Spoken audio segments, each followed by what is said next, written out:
I'm getting remarried to this person. 3 days after our divorce, my ex-husband showed up at my parents' house with his new fiancée to announce their marriage. He probably wanted to see my upset face. As he proudly looked at me, his eyes gleaming with triumph, he said, "As you can see, she's incredibly beautiful. Not only that, she's kind and has a calm demeanor. Her dad is a company president, so she comes from a distinguished family. She's the perfect wife." I couldn't care less about my ex-husband's new partner, but I was curious about the type of woman who would accompany him to his ex-wife's family home. When I looked at her, she slightly lifted the hat she had been wearing deep over her eyes, and our eyes met. I was surprised to recognize her face. I froze for a moment, but then I burst into laughter, holding my stomach. I'm Evelyn, a 40-year-old working in IT. My husband Daniel was the same age as me. Daniel and I had been close since high school. In our senior year, Daniel and I were in the same class. He was a cheerful guy, always involved in some role during school festivals and sports events. He was also the captain of the soccer team and was popular among both boys and girls. On the other hand, I was not the type to actively participate in events and preferred reading books, being a shy person. Despite our differences, we ended up attending the same college and were in the same department. He said to me, "You're Evelyn, right? We're at the same university. Do you live nearby? What department are you in? Have you made any friends?" As I never had male friends before, I was overwhelmed by him and remained silent. But he kept talking to me, and gradually I was able to converse with him, and we naturally became close. Daniel has always been a bit naive. For example, he said I've been scouted. I'm thinking of joining an agency. When he told me this, I checked the business card he had, and it was a suspicious-looking agency. When I asked, "Are you sure about this agency? I can't find it anywhere online," he said, "It's fine, but they're asking for a $5,000 joining fee, and I don't have that kind of money." He was on the verge of falling for an obvious scam. As a serious person, I couldn't leave him alone, and as I took care of him, he said, "I can't live without you, Evelyn, the responsible one." That's when I started thinking I couldn't leave him alone either, and we began dating. Once we started dating, I found his earnest, though somewhat misguided, efforts endearing. Perhaps it was my maternal instincts. After we both graduated from college, we landed jobs at separate companies. I was always the responsible one, and Daniel had a younger brother-like charm. Maybe it was our compatible personalities, but our relationship went smoothly, leading us naturally to marriage. We were happy. My husband worked hard and helped with household chores. We got along great. In the midst of this happiness, we received some wonderful news. I was pregnant. I hoped the pregnancy would make my husband a bit more manly and reliable, but... "Isn't dinner ready yet?" I'm feeling a bit nauseous due to morning sickness. Maybe we can order takeout today. Takeout? Just wait until you feel better and cook something. He showed no consideration for me, a pregnant woman. Moreover, as my pregnancy progressed and my belly began to grow, he frequently made tactless comments like, "You've really gained weight, huh? You look like a sumo wrestler." Although I was often irritated by my husband, I made sure to visit my parents' house for breaks and avoid stress for the sake of our unborn child. Eventually, after a long pregnancy, I safely gave birth to a girl. We named her Stella. Although being a first-time parent was challenging and full of unknowns, I cherished the time spent with my daughter and husband. A year after Stella's birth, my maternity leave ended, and I returned to work. Originally, I worked full-time, but balancing work and childcare was physically and mentally more challenging than I anticipated. Eventually, after discussing with my husband and colleagues, I switched to part-time work.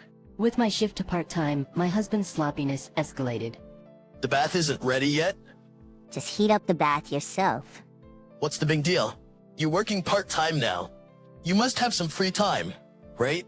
And so on. When I was preparing dinner and Stella suddenly started crying, "Hey Daniel, I can't leave the stove right now. Can you check on Stella, maybe change her diaper?" No way, no way. I absolutely can't change a diaper. It's too gross."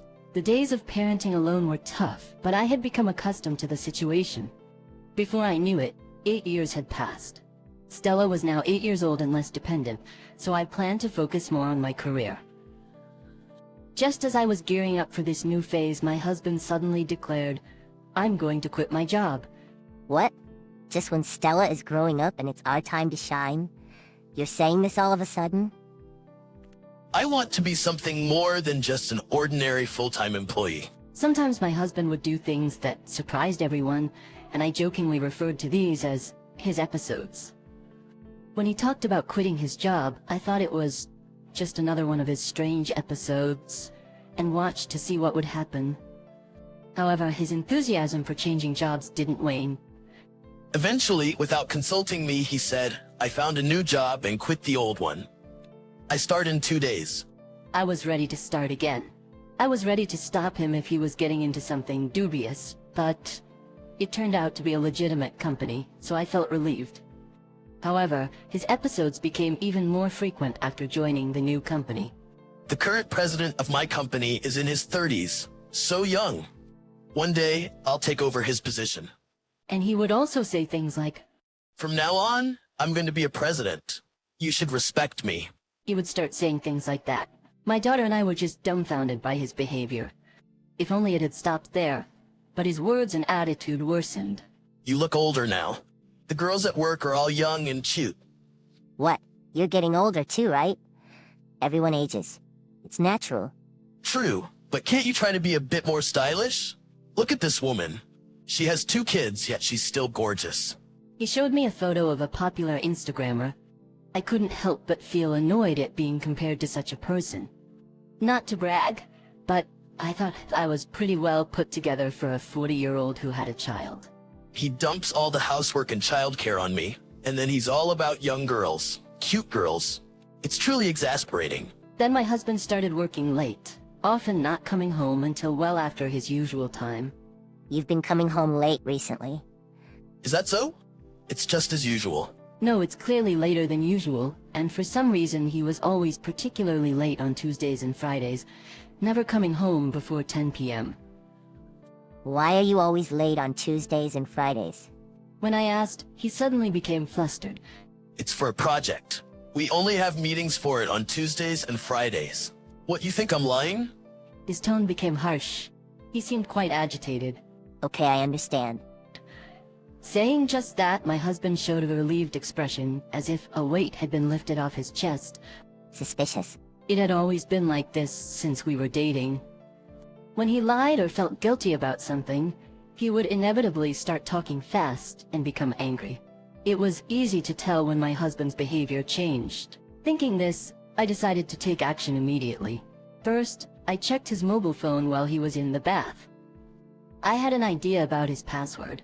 When I tried the password, I suspected the phone unlocked just as I thought. Looking through his phone, I found a trove of evidence of infidelity. In the messages, Are you free this Friday? I'm happy. I can't wait to see you. Aren't you worried about your wife?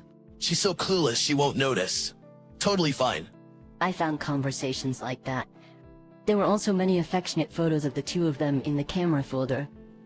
The other woman appeared to be a junior colleague from his company.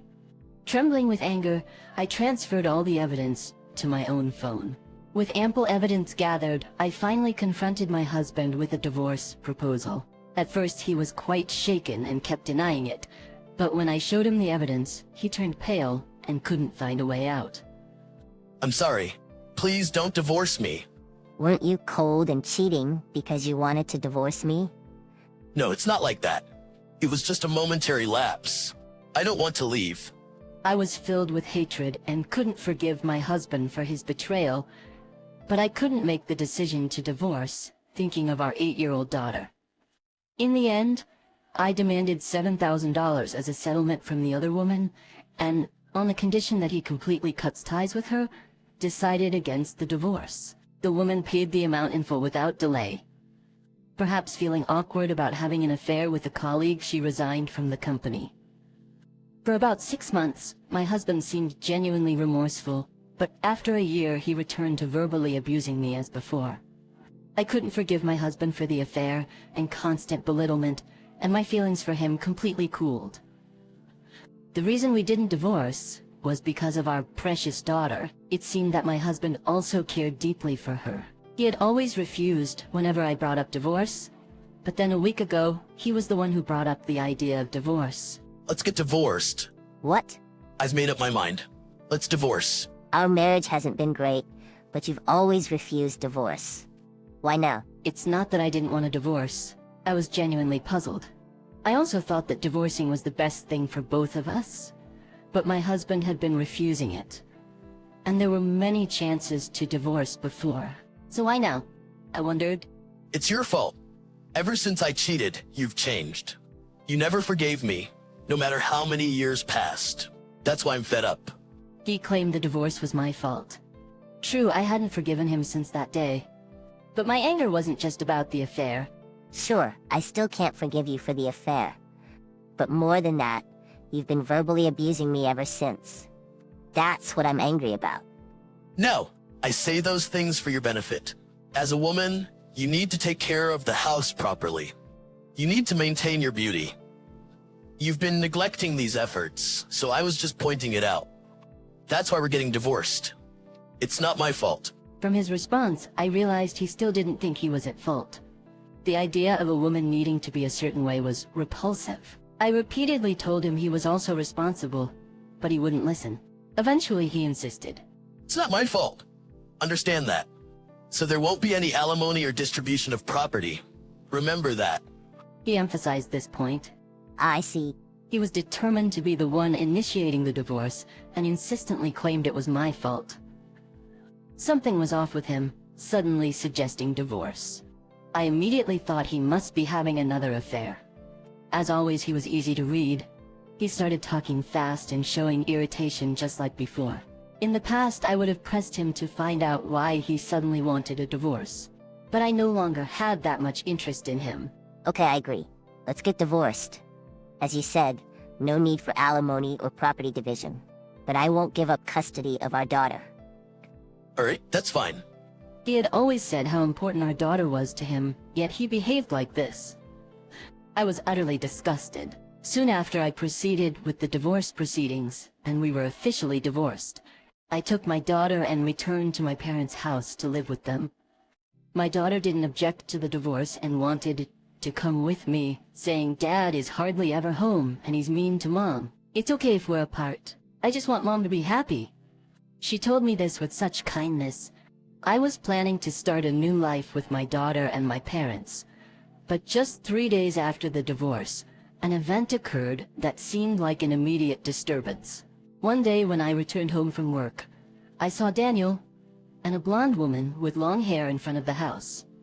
The woman was wearing a deep hat, and her face was not clearly visible.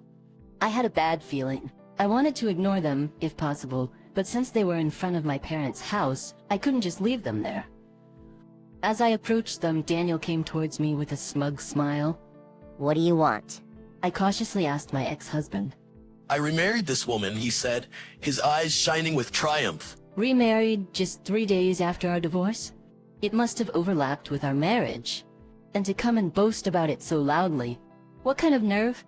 I thought maybe he was having another one of his weird episodes and felt disgusted. I wondered if my ex-husband was starting another one of his weird episodes, which was quite irritating. I was blatantly showing my displeasure, but Daniel seemed so engrossed in his own story that he didn't seem to notice. He started talking about his new wife, even though I hadn't asked him to. Just look, she's incredibly beautiful, kind, gentle, and apparently her dad is a CEO, so she's from a prestigious family. She's the perfect wife. He boasted. I couldn't care less about Daniel's new wife, but I wondered what kind of woman would follow him to his ex's family home. Then the woman slightly lifted her hat, and our eyes met. I was surprised to recognize her and froze for a moment.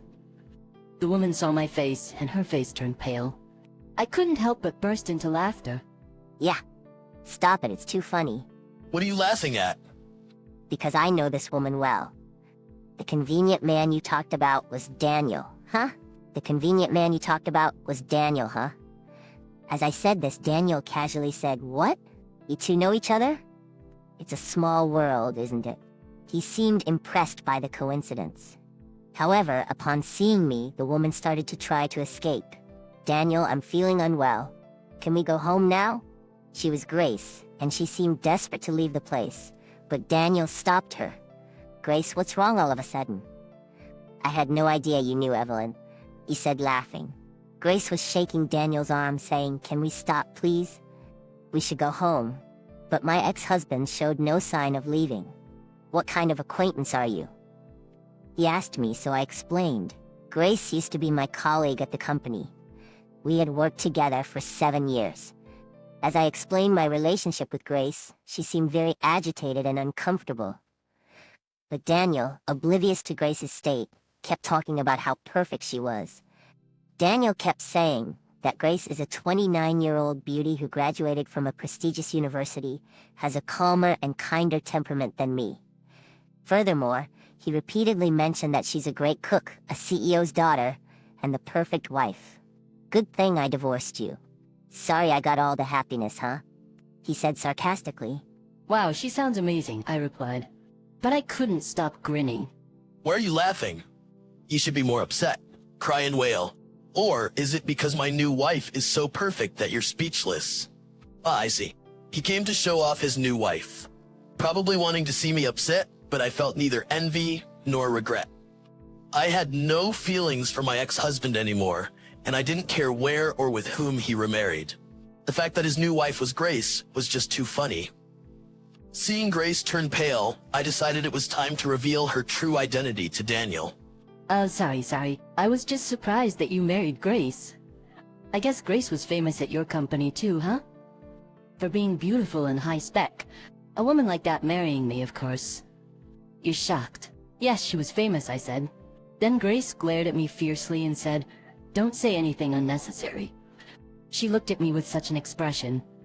"Grace, you said you were having an affair with a married man before you left the company, but I'm shocked it was Daniel." "Grace, that's not good. You can't just go around talking about affairs."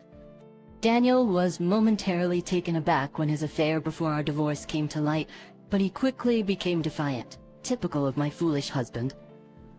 He seemed to be under the mistaken impression that he couldn't be sued for anything.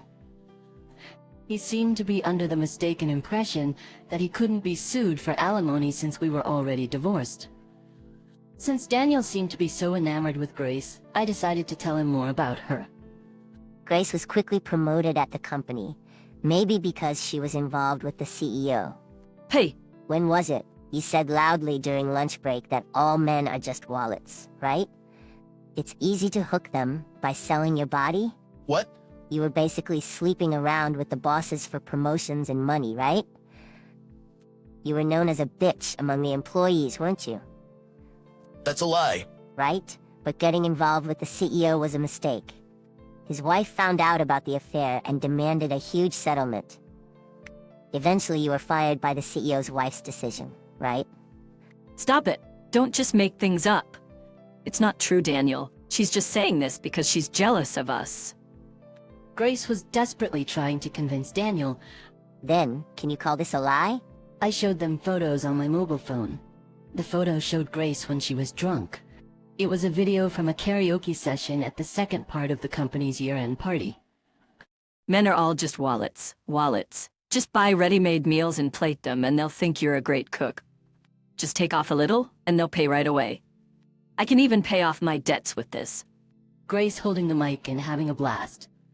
I wonder where her calm personality went. Grace, were all the meals you cooked just ready-made dishes? And what about these debts? Yes, Grace had a lot of debt. Debts from her affairs with married men. A panicking Daniel asked Grace for an explanation, but she fell silent. Ah, and Grace, you're not 29, you're 38. You're 2 years younger than me. Grace had also lied about her age. Indeed, she looked pretty and young, thanks to the money from men used for Botox and plastic surgery. But claiming to be 29 was too much. I couldn't help but laugh at Daniel's lack of judgment in women. Ah, and she's not a CEO's daughter. Grace's dad works in a factory. So that's why she never introduced her family to me. It's all lies. Grace, is there anything true in what you said? Daniel, red with anger, confronted Grace. I'm sorry. It's impressive how she piled up so many lies. Daniel, too, is questionable for not noticing any of it. Typical of him, he must have judged solely based on youth and beauty, never really seeing what's inside. That's the kind of person he is. He was in shock to learn that the perfect Grace he thought he knew was all lies. Daniel and Grace had met about 6 months ago, with her saying, "I found a good man, even though he's married." They met at a bar where people would go to get drinks. They met at a bar where people sit together randomly. I wonder about my ex-husband going to such places while married. Grace targeted my ex-husband because he had told her, "I work for a major company and have a good salary." Hearing this, Grace saw Daniel as a good catch. Even though she knew he was married, seeing the ring on his left ring finger, she must have thought she could pay off her debts with Daniel's money. Before long, Daniel started saying he wanted to divorce his wife and remarry Grace, believing that if they divorced now, he wouldn't have to pay alimony, and with his income, they could live well. So she decided to marry him. Daniel decided to leave his beloved daughter for the younger Grace, thinking he could have more children with her. Daniel, looking at the apologetic Grace with contempt, said, "It's impossible after so many lies. It's just impossible." He shouted that. I wondered which face he was talking with. It wasn't just Grace who had been lying. Daniel, you don't work for a major company, do you? And you're earning more than me? Good one. You earn less than me. That? A flustered ex-husband. Knowing Daniel's lies, Grace became furious. "What? You're kidding me. I married you thinking you were rich. What a letdown." She pushed him angrily. No. Daniel, stunned and trembling, watched as Grace transformed. He loved the young, beautiful, good-looking CEO's daughter, Grace, and she loved the rich Daniel. All their lies came to light, and their relationship seemed to crumble. I couldn't believe I had married such a terrible man. But at the same time, I was glad I divorced. The two liars were perfect for each other. I told them I couldn't deal with them anymore and just mentioned claiming the divorce settlement before going inside. You can't claim a divorce settlement for me. We're already divorced. He blurted out something foolish. Oh please, even if you know about the infidelity within 3 years of divorce, you can still claim alimony. Go check it out yourself. And thanks for coming here and telling me about your infidelity. I wouldn't have known otherwise. Their faces turned pale upon hearing this. I'll discuss the future through a lawyer. I finally entered the house.